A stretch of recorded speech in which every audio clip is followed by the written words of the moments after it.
जय महाकाल। जय महाकाल। पिताजी, बीना जी लिखती हैं, सुना है कलकत्ते के काली मंदिर में बलि चढ़ती है, उसका प्रसाद देते हैं। जो लोग शाकाहारी हैं वह प्रसाद कैसे ग्रहण करें? मना करने पर पाप तो नहीं लगेगा? माँ नाराज तो नहीं हो जाएंगी? इस कारण मैं हर बार सोचती हूँ कि कैसे जाऊँ। आपने जो पूछा तो उसके हिसाब से अगर हम देखें तो हम इंसानों में कितने लोग मांसाहारी हैं और कितने लोग शाकाहारी हैं। अगर मांसाहारियों को उतना पाप मिलता होता तो फिर वे आज इतनी ऊंचाई पे क्यों होते। मेरा कहने का तात्पर्य यह है कि चाहे मांसाहारी हो चाहे शाकाहारी हो, दोनों ही ऊंचाइयों पे हैं, या उनका भाग्य है या उनका कर्म का फल है। और मैंने इसका एक बार वर्णन भी किया था जब माँ ने मुझे साधना के समय यह सीख दी थी। उस समय शायद मैं राजनांदगांव में था। उन्होंने कहा कि 3 दीपक में 3 प्रकार के तेल भर के और सामने कहीं दूर पे रख दो और तीनों दीपक प्रज्वलित कर दो। और प्रज्वलित करने के पश्चात किसी व्यक्ति से तुरंत ही पूछो कि कौन से दीपक में कौन सा तेल है। ये 3 प्रकार के तेल हैं, किस में कौन सा तेल है, तो वह कभी नहीं बता पाएगा कि किस दीपक में कौन सा तेल है। और जब वह बता नहीं पाएगा तो उसका कारण यही है कि चाहे हम शाकाहारी भोजन करें या मांसाहारी भोजन करें, दोनों से ही हमें ऊर्जा प्राप्त होती है। पाप पुण्य का फैसला हमारे कर्मों के अनुसार होता है। हाँ, अगर हम अपने शौक के लिए किसी को मार के और खा रहे हैं तो वो पाप की श्रेणी में आ जाता है। लेकिन मांसाहार उनके लिए उपयुक्त तो मैंने कहा था कि जो मेहनत बहुत करते हैं तो उनको अन्न से उतनी ऊर्जा नहीं प्राप्त हो पाती है, क्योंकि वे मांस खा के हजम कर लेंगे, लेकिन भोजन जब वे इतना करेंगे तब उसको उनको हजम करना पड़ेगा। इसको अगर हम देखें तो बहुत से जो लोग हैं वे तो शौक के कारण ही मांस मीट, उनको एक भोजन की आदत पड़ जाती है। और इसमें कोई वो नहीं है। माँ ने यही कहा कि जितने भी कोख से चीज़ें उत्पन्न हुई हैं वे सभी भोजन के ही योग्य हैं। इसको हम देखें तो धरती की कोख से अन्न उगता है, धरती की कोख से पेड़ जन्म लेते हैं, वे हमें फल देते हैं, अनाज देते हैं, जिससे हम अपनी क्षुधा की पूर्ति करते हैं तो भूख शांत हो जाती है। उसी तरह से कोख से ही हर जीव जंतु, मतलब जिसका भी हम मांस खा रहे हैं, वह किसी न किसी जीव की कोख से ही उत्पन्न हुआ है। तो जब कोख से, धरती की कोख से उत्पन्न हुई भोजन हम कर रहे हैं तो जीव की कोख से उत्पन्न हुए को भोजन कर सकते हैं। लेकिन हमारी सोच वहाँ पे हमें पाप पुण्य के उसमें भंवर में डाल देती है। हम सोचने लगते हैं कि अरे हम मांस खाते नहीं हैं तो हम प्रसाद वहाँ जाएंगे कैसे, जो आपने कहा कि कैसे खाएं, तो इस कारण मैं माँ काली के मंदिर नहीं जा रही हूँ। हम प्रसाद का अनादर न करें। इसका एक बार मैंने शायद वर्णन किया है कि नहीं। एक बेटी थी तो उसने कुछ स्वप्न देखा, तो मैंने कहा कि बकरे की बलि माँ मांग रही है। तो वह मुझसे बोली कि आप यहीं पे लगवा लेंगे। मैंने कहा नहीं, यहाँ पे यह चीज़ नहीं होती है। आप माँ काली के मंदिर चले जाइए, वहाँ जाके आप कहेंगे वो पुजारी लोग करवा देंगे। उन्होंने जाके वहाँ बात की, पैसा जमा किया हो गया। फिर जिस दिन बकरे की बलि दी जाती होगी उस दिन उन्होंने कि प्रसाद लेने के लिए बुलाया। वे गई तो वहाँ से बकरे का जो है वो सब्जी बना के, मतलब तरी के साथ बना के, और पूड़ियाँ और बेसन का हलवा और जो भी आदि आदि चीज़ें थी वे सब प्रसाद के रूप में वहाँ से उनको दी गई। वे उस प्रसाद को लेके अपने घर पहुँची। तब उन्होंने मुझे फ़ोन किया कि मैं मांस तो खाती नहीं हूँ और ये इस प्रसाद का क्या करूँ, और जब तक आप आएंगे नहीं तब तक मैं इसको कुछ करूँ, क्योंकि वे कानपुर में ही रहती। मैं भी दुविधा में कि ठीक है, अच्छा मैं आता हूँ। मैं वहाँ पहुँचा तब वे मेरे से बोलने लगी कि हम तो मीट मांस खाते नहीं, हम लोग शुद्ध शाकाहारी हैं, अब इसका क्या करें कि ये अपमान ना हो, प्रसाद है। तो मैंने उनसे कहा कि देखिए, आप नहीं खाती हैं तो आप मत खाइए, क्योंकि आपके अंदर पाप पुण्य का द्वंद्व आरंभ हो जाएगा।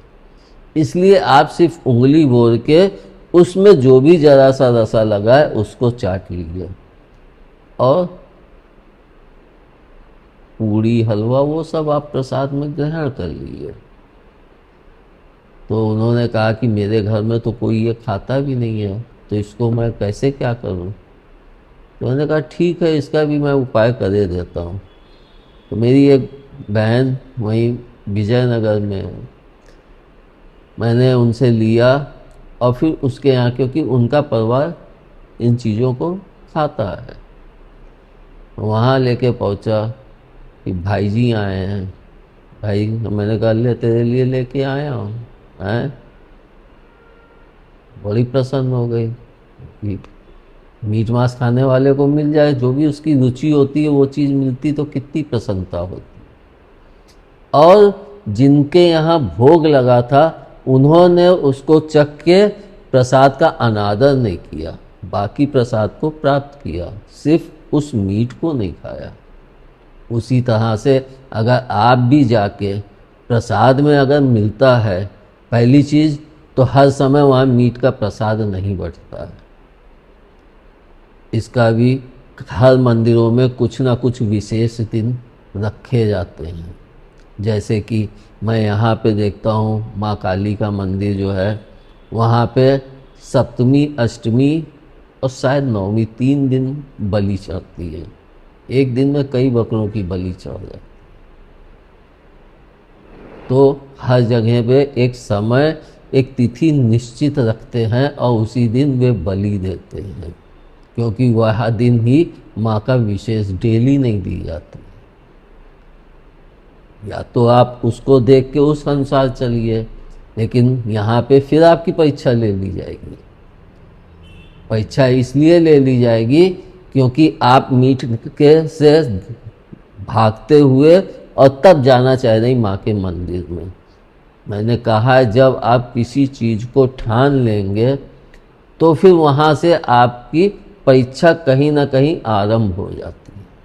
जब आपने ठान लिया कि ठीक है, वहाँ पे किस दिन बलि का प्रसाद नहीं प्राप्त होता है, उस दिन जाऊंगी, दर्शन कर लूँगी, तो शायद आप उस दिन पहुँच ना पाएँ, आपकी परीक्षा ले ली जाए और जिस दिन गए उसी दिन आपको वहाँ वही प्रसाद मिल जाए, फिर आप दुविधा में पड़ जाएंगे।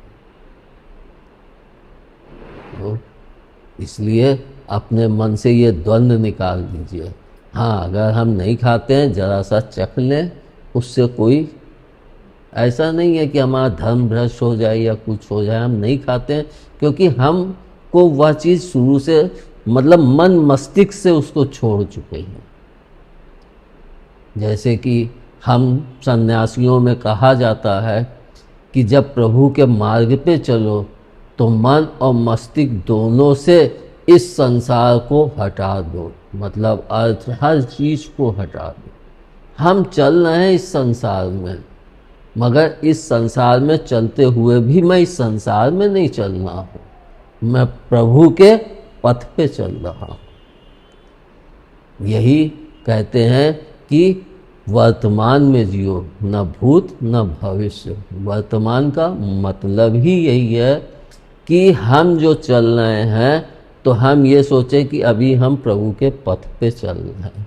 इस संसार के मायावी दुनिया में अगर हम थोड़ा सा भी उलझे तो वहीं पे हमें इन चीज़ों में एक का ना भेदभाव उत्पन्न हो जाता है। इस संसार में जन्म लेते ही ये हिंदू है, ये मुसलमान है, ये सिख है, जबकि सबके अंदर खून एक सब कुछ, लेकिन भेदभाव उत्पन्न हो जाता है। और वही चीज़ स्त्री पुरुष में, ये श्रेष्ठ हैं, ये घर में काम करती है, ये मेरी नौकरानी तरह रहे, जो कहूँ वो सुने, तो ये भेदभाव उचित नहीं है। हाँ, हम नहीं खाते हैं, प्रसाद लिए थोड़ा सा, और उससे हम माँ का अनादर भी नहीं किए। बाकी और पूरी सब्जी और जो हलवा वगैरह है उसको हमने ग्रहण कर लिया। लेकिन अगर हमारे सामने मीठ का भी प्रसाद आ गया तो हम ज़रा सा चख लें, और कोई भी व्यक्ति हो उसको कि भाई साहब आप खाते हैं, तो माँ का प्रसाद वहीं के वहीं आप दे दीजिए, या फिर लाके आपके परिवार में कोई खाता है उसको दे दीजिए। तो हम माँ का अनादर भी नहीं किए और हम अपने अंदर से यह भाव भी हटा दिए। यह भी बहुत से कहते भी हैं कि बलि क्यों दी जाती, माँ बलि नहीं लेती है, सब अपने उससे दिए जाते हैं। तो इसमें भी तो हम ये सोच सकते हैं ना कि हमारे पूर्वजों ने तो इतनी ऊंचाई तक पहुँचे, हर चीज़ को उस समय उन लोगों ने लिखा जो आज भी विज्ञान देख के आश्चर्यचकित रह जाता है। तो इतनी ऊंचाई पे वो ध्यान और साधना के ही तो बल पे पहुँचे, तब उन लोगों ने यह सब जाना।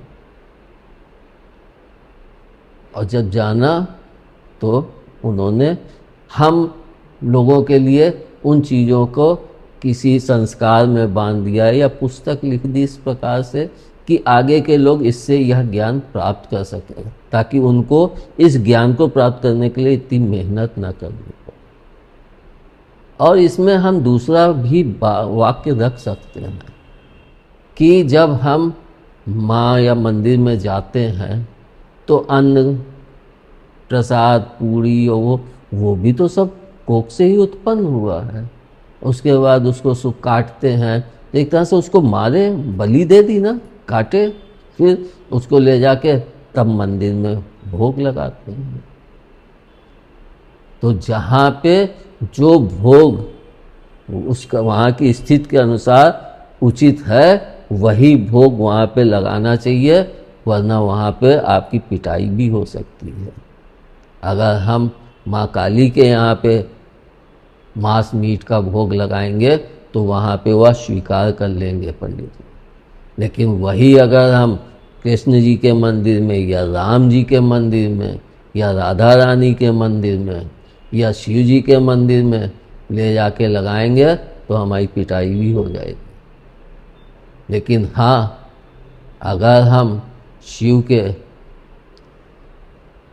रुद्र रूप के आगे वह भोग प्रस्तुत करेंगे या योगी स्वरूप के आगे भोग लगाएंगे या उनके कपालिक स्वरूप के आगे, तो वह भोग स्वीकार है। एक शिव जी ही ऐसे हैं जो सात्विक और मीट मांस दोनों का ही भक्षण करते थे, जिसको भक्षण करके उन्होंने इस संसार को यही संदेश दिया कि हमको इसमें फर्क नहीं करना चाहिए कि मैं मीट मांस खाता हूँ तो मैं अशुद्ध हूँ। नहीं, आपको ये पसंद है तो आप उसको स्वीकार कीजिए, आपको ये पसंद है आप उसको स्वीकार कीजिए। आप तो ये कह रहे हैं कि बकरे की बलि, तो कच्चा बकरे की मांस नहीं दिया गया था मंदिर में, वहाँ दिया जाता हो मुझे नहीं पता, क्योंकि मैंने यहाँ का प्रसाद देखा था, वो बाकायदे सब्जी बना के दिया गया था। तो हम रसा जरा सा चख। धन्यवाद। जय महाकाल। जय महाकाल।